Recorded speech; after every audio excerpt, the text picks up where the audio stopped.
I find myself entangled in a rather perplexing situation as I consider approaching your father regarding a troubling incident related to a potential mugging of my own father. Indeed, suspicions have arisen concerning your father's involvement in this alleged mugging. Currently, he is situated at home. Would you be open to allowing me a brief audience with him for an inquiry? The police officer displayed a momentary sense of bewilderment in response to my request, his expression betraying a subtle confusion. Despite this, he eventually agreed, stating, "Please, let me see him." Consequently, I led the police officer into the confines of my home, unlocking the door to reveal my father's presence. Upon beholding my father, the police officer was visibly taken aback by the unexpected revelation. This incident transpired a few months ago, and as I reflect upon it, I feel compelled to share a bit more about myself. My name is David, and I am currently a fourth-year university student. Despite my aspirations to work for a prominent company, there lingers an unresolved dilemma within me. The decision revolves around whether or not to inherit my father's company. You see, my father holds the esteemed position of president at a modest factory. During my formative years, I harbored a desire to follow in my father's footsteps, aspiring to become a president like him. However, as I entered my rebellious phase, I distanced myself from this ambition, feeling a sense of embarrassment towards my father perpetually adorned in work clothes stained with oil. This sentiment persisted through my teenage years, and to some extent, endures even now. As I matured into adulthood and engaged in part-time employment, my perspective on my father began to shift. I developed a newfound respect for his tireless work ethic, which sustained not only our family but also supported numerous employees and their families. Yet despite this growing admiration, an underlying sentiment lingered. A perception that the conventional salaryman, donned in a suit and toiling diligently, possessed a certain allure absent in my father's occupation. The narrative takes an intriguing turn when during a shopping excursion with my father, we were unexpectedly hailed from behind. Turning together, my father and I encountered Richard, a contemporary of my father's from high school. Dressed in a suit and on an external sales trip, Richard hailed from a prestigious corporation. In the course of our conversation, Richard casually inquired if my father had indeed assumed control of the family business. This revelation prompted Richard to express disdain for what he referred to as the dirty little factory managed by my father, emphasizing the incredulity that a high school graduate could rise to the position of president. Stunned by Richard's derogatory remarks, I found myself grappling with the realization that the factory in question was initiated by my grandfather, making my father the second-generation custodian of this familial legacy. I had long been aware that he had assumed control after graduating from high school. However, the revelation of a classmate mocking him caught me off guard. Richard maintained a silent smile while addressing my father. "So, did you manage to expand your father's factory? You did mention during high school that you intended to take over the company and make it bigger." To this, my father admitted, "Unfortunately, I lacked the business acumen, and that dream didn't materialize. It seemed inevitable that I excelled in practical skills but lagged behind in intellectual pursuits. Nonetheless, I felt relieved that our family didn't face financial ruin." Richard chuckled heartily, playfully slapping my father on the shoulder. "Well, David, we'll catch up at the next reunion. I've got more work to do," he added before leaving. My father looked slightly uncomfortable, prompting me to redirect the conversation. Suggesting a change of topic, my father proposed that we continue shopping. At that moment, I couldn't shake the feeling that my father's work had been belittled without any response from me. The internal debate about whether to take over my father's company or pursue a career at a prestigious corporation leaned decisively toward the latter. A few weeks later, fate intervened as my father's alumni association event took place at the bar where I worked part-time. Despite the bustling atmosphere, I managed to serve at the table hosting my father's gathering. Fulfilling my duties silently, I approached the room where the alumni association was held. My father warmly greeted me, introducing me as his son to those present. Though similar in appearance, I maintained a serious demeanor, responding awkwardly to the teasing of my father's inebriated classmates. Richard, seated nearby, noticed our interaction and remarked, "We met recently too, David, right? Are you planning to take over your father's small factory?" This question added another layer to my ongoing contemplation of my professional path. When I truthfully admitted to still contemplating my decision, an unpleasant alcoholic breath emanated from Richard, leaving me repulsed. Boisterously, he exclaimed, "Stop it. Your father's company is nothing extraordinary. David should consider working for a company like mine instead of inheriting such a lackluster business." Despite his inebriated state, Richard proceeded to boast about his professional achievements, narrating a career history that began as a mere assistant, but now claimed the head of accounting position. A sense of unease crept over me as I sensed discrepancies in his narrative. I sensed that something was amiss, but I chose to keep my concerns to myself, wary of potential complications that might arise from challenging him. My father, on the other hand, seemed unfazed by Richard's inebriation, and, in fact, found the situation amusing. With a lighter mood due to his own inebriation, he asked Richard about changes in his department since their last encounter a few weeks ago. Questioning the sudden shift from sales to accounting, my father caught Richard off guard. Eventually, Richard admitted to an abrupt transfer, asserting that sales wasn't his forte. However, my father pointed out the incongruity in Richard's story, revealing that the company Richard proudly spoke of had actually been absorbed by a foreign corporation, with its accounting department relocated overseas. Laughter erupted among the party attendees as Richard, now embarrassed and regretful, attempted to save face but ultimately decided to leave the gathering with heavy footsteps. Witnessing my father's ability to address the uncomfortable truth that others had noticed but hesitated to mention, I found a sense of pride in his candor, even in his intoxicated state. As half a year passed since that incident, my internal dilemma regarding whether or not to take over my father's company only intensified. The confusion deepened with each passing day, leaving me uncertain about the path I should pursue. One day, while relaxing at home, the intercom interrupted my contemplation. In the absence of my mother, I answered the door to find a visitor in uniformed clothes identifying themselves as a police officer. Surprised and apprehensive, I responded with a stiff voice, wondering if I had inadvertently committed some transgression.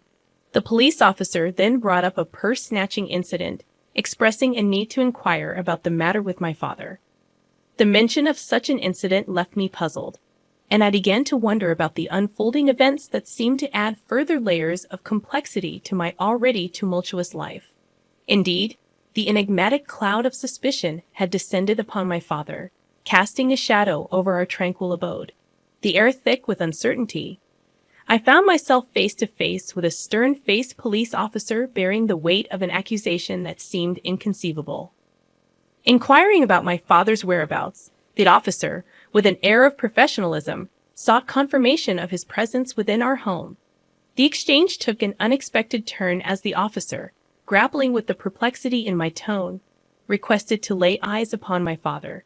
Navigating the corridors of my dwelling, I ushered the law enforcement representative into the sacred space of our familial sanctuary, a room adorned with a Buddhist altar and a photograph capturing the essence of my late father's spirit. In the ensuing revelation, I divulged the heartbreaking truth to the officer that my father had met an untimely demise in a tragic traffic accident. The officer, displaying empathy amid the unfolding tragedy, extended condolences for the loss. Yet my quest for justice and clarity persisted, and I sought to discern the source of this bewildering accusation that had stained my father's reputation. However, the officer, bound by the constraints of confidentiality, refrained from divulging the identity of the accuser.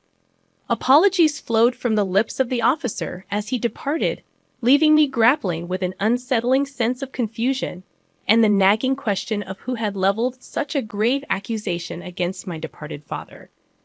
Days unfolded like the pages of a mystery novel, each chapter bringing a new layer of complexity to the narrative as I took on the responsibilities left in the void by my father's absence.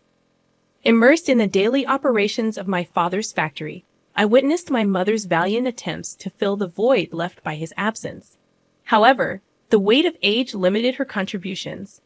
Amidst the mechanical symphony of the factory floor, the harmony was shattered by the sudden intrusion of Richard, a character bearing an air of accusation and vengeance. His booming voice reverberated through the cacophony, demanding restitution for a perceived transgression committed by my father.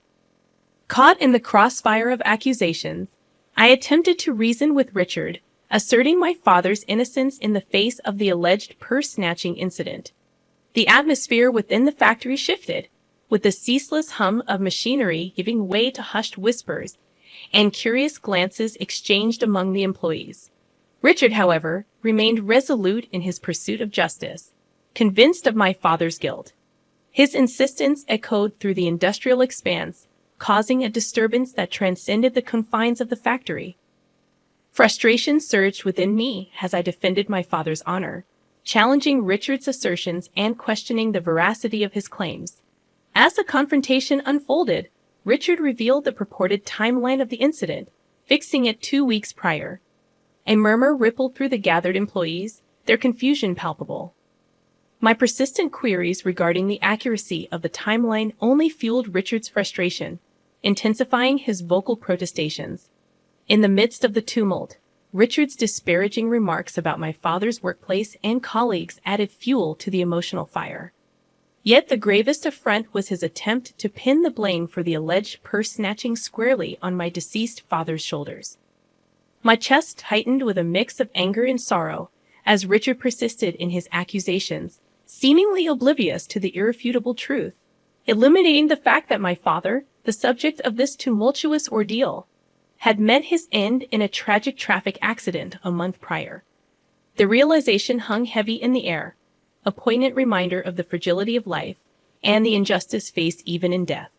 Richard appeared as though he had ingested an entire pigeonhole, and with an amused expression he muttered, "Ha!" Undeterred, I pressed on, questioning the incredulous accusation he had just hurled in my father's direction. How could my father snatch purses when he passed away just 1 month ago? Perhaps there wasn't any purse snatching at all, I asserted. However, my skepticism wasn't merely based on the recent events. It was rooted in the knowledge I had gained during our class reunion. It came to light that Richard, since his school days, had been a habitual liar. This revelation occurred during the reunion, where I discovered that his dishonesty had deep roots. Moreover, it turned out that Richard had harbored a long-standing jealousy toward my father, dating back to their school days. This envy sprouted from a romantic rivalry. The girl Richard liked had chosen my father over him. This petty jealousy had fueled an unnecessary rivalry, leaving me unable to forgive Richard for attempting to tarnish my deceased father's reputation with baseless accusations. As Richard persistently asserted his unfounded claims, an interjection from another direction pierced the air. Someone emphatically shouted, "Your president wouldn't do something like that." Our president is a serious person who walks around with honesty, teaching technology, and encouraging independence. He always considers the well-being of the staff and business partners, prioritizing that over profits. The voices praising my father began to multiply, and I felt a mix of emotions, including shame for once thinking my father's work was embarrassing. Amidst the rising tide of support for my father, Richard, trembling and tearful, found himself on the receiving end of an unexpected defense of my father's character by the factory workers. It was a poignant moment that revealed my father's true standing among his peers. In the aftermath, I dealt the decisive blow to Richard by pledging to consult with the police over his false accusations against my father. Overwhelmed and unable to counter the mounting evidence, Richard raised his voice and fled the factory. True to my word, I reported Richard's false accusations to the police, supported by a recording of his statements made by a thoughtful staff member during the heated confrontation. The presence of irrefutable evidence expedited the legal process, leading to Richard's swift apprehension. His attempt to frame my father backfired, transforming his lie into a crime for which he paid a penance in jail. The relief I felt was palpable, knowing that Richard had received the comeuppance he deserved. Days later, Richard's supposed wife sought redemption and arrived at our house with a gift box, apologizing to me and my mother. She confirmed that Richard's actions were a result of the wounds he suffered at the reunion. As it turned out, Richard, once an elite employee, had been fired from his company, struggling to secure new employment. His lies about being an elite crumbled under scrutiny, especially when his inebriated confessions exposed the inconsistencies, ultimately leading to his own embarrassment and downfall. As he grappled with mounting resentment towards my father, an insidious plan began to take root in Richard's mind, a sinister plot to frame him. The sheer audacity of Richard's intention left me utterly disgusted, particularly when I learned of his preposterous rationale for resorting to lies and deceit. Interestingly, it appeared that Richard's wife shared my sentiments. She confided in me, expressing her profound disappointment in Richard's actions and revealing her intention to initiate divorce proceedings. The revelation further underscored the gravity of Richard's transgressions. Adding to the complexity of the situation was the fact that Richard, seemingly devoid of any familial ties, had no children waiting for him upon potential release from jail. This realization cast a somber light on his future prospects. Upon my graduation from college, I found myself at a pivotal juncture.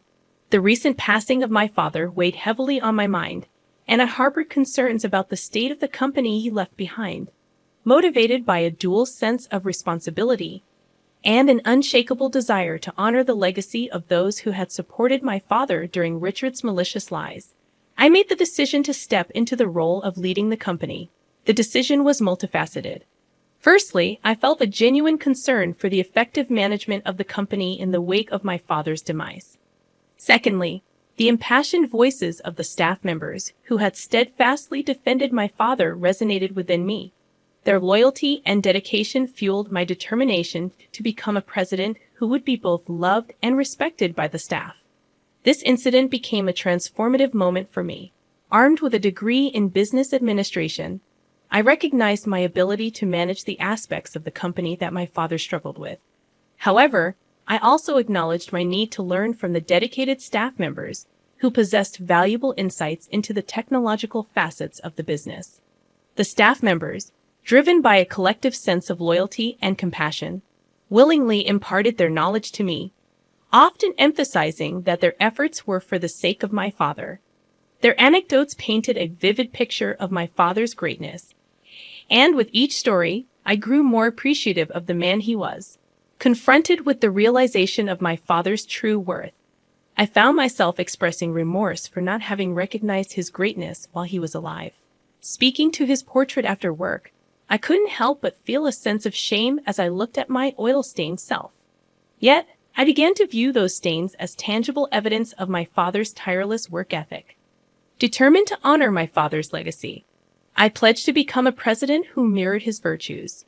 I was resolute in my commitment to make his dream of expanding the town factory, a legacy passed down since my grandfather's generation, a reality.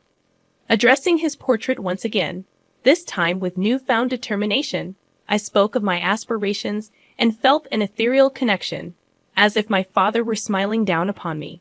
From that moment forward, I dedicated myself to working tirelessly, aspiring to become a president worthy of my father's legacy and realizing his dream of expanding the family's factory that had endured through generations.